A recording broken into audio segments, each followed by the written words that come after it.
السلام علیکم دوست۔ بڑے بڑوں کی بڑی بڑی خدمات کرنے کی بجائے چھوٹے لوگوں کی چھوٹی چھوٹی ضروریت پورا کر دیا کرے۔ ان کی زبان سے نکلی ہوئی دعا سے آپ کی تقدیر بدل سکتی ہے۔ اللہ کی عطا ہماری خطا سے بہت وسیع ہے۔ زمین پر سب سے زیادہ بوجھ ان نفرتوں کا ہے جو انسان کے دل میں دوسرے انسان کے لیے ہے۔ وہ معاشرہ جلد ہی تباہی سے دوچار ہو جاتا ہے جہاں لوگ صرف اپنی ذات کا نفع سوچتے ہیں۔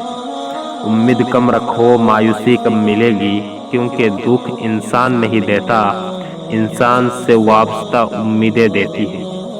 آپ زبردستی کسی کو دو کاموں کے لیے مجبور نہیں کر سکتے، ایک محبت اور دوسرا عبادت۔ دونوں دل سے ہوتی ہے اور دلوں کا رشتہ روح سے جڑا ہوتا ہے۔ السلام علیکم۔